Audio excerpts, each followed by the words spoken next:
बरवां सां शेयर कई पिया। डीआईजी सखर गैर कानूनी सरगर्मियुनि में मुलविस ऑफिसरनि ऐं एहलकारनि खे सज़ा ॾेई छॾी आहे। एसएचओ इमरान भयो, एसएचओ मोहम्मद रमज़ान मीरानी ऐं एहलकार अब्दुल जब्बार चना जे 1 साल जी सर्विस ख़त्म करे छॾी। एसएचओ नज़ीर मंगे ऐं एसएचओ आफ़ताब शाह ऐं एसएचओ सईद मीरानी जी 2 सालनि जी इंक्रीमेंट रोकी वई आहे।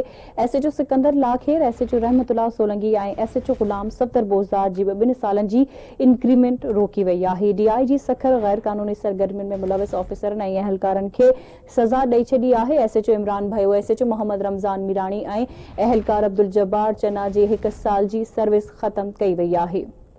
तफ़सील मालूम कंदासीं आवाज़ जी रिपोर्टर मोड़ महर खां। जी मोड़ महर, कहिड़ा तफ़सील आहिनि? जी बिल्कुल। डीआईजी सखर फैसल अब्दुल्ला चाचड़ पारां गैर कानूनी सरगर्मियुनि में मुलविस ऐं अख़्तियारनि जो नाजाइज़ इस्तेमाल 15 खां वधीक सूबेदार एहलकारनि खे सज़ाऊं ॾिनियूं वयूं आहिनि, जिनमें सखर सां वास्तो रखण वारे इमरान मीरानी अब्दुल जब्बार चना जी ख़त्म करे छॾी आहे।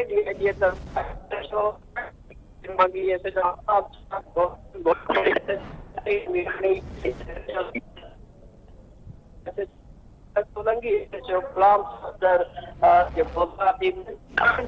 इंक्रीमेंट आहे उहा रोके वरिती आहे। अहिड़े तरीक़े सां सब इंस्पेक्टर मेहरबान कोलाची, एएसआई ताज मोहम्मद कोलाची, एएसआई एजाज गडाणी घोटकी, एएसआई अली हसन मल्ला, खैरपुर जमादार अब्दुल्ला तलवड़ घोटकी, सिपाही फ़कीर मोहम्मद रज़ खैरपुर जी 2 सालनि जी इंक्रीमेंट आहे उहा बि रोकण जो हुकुम जारी कियो वियो आहे। इन खां अलावा एहलकारनि जे तरफ़ां नौकरियुनि जे बहालीअ लाइ जेके दरख़्वास्तूं ॾिनियूं उन्हनि ते बि दरख़्वास्तूं रद्द करे छॾियूं आहिनि। डीआईजी फैसल अब्दुल्ला चाचड़ मजमूई तौर ते 15 खां वधीक सूबेदारनि ऐं एहलकारनि खे जेके आहिनि गैर कानूनी सरगर्मियुनि में मुलविस हुजण ते उन्हनि खे जेके सज़ाऊं ॾिनियूं वयूं आहिनि।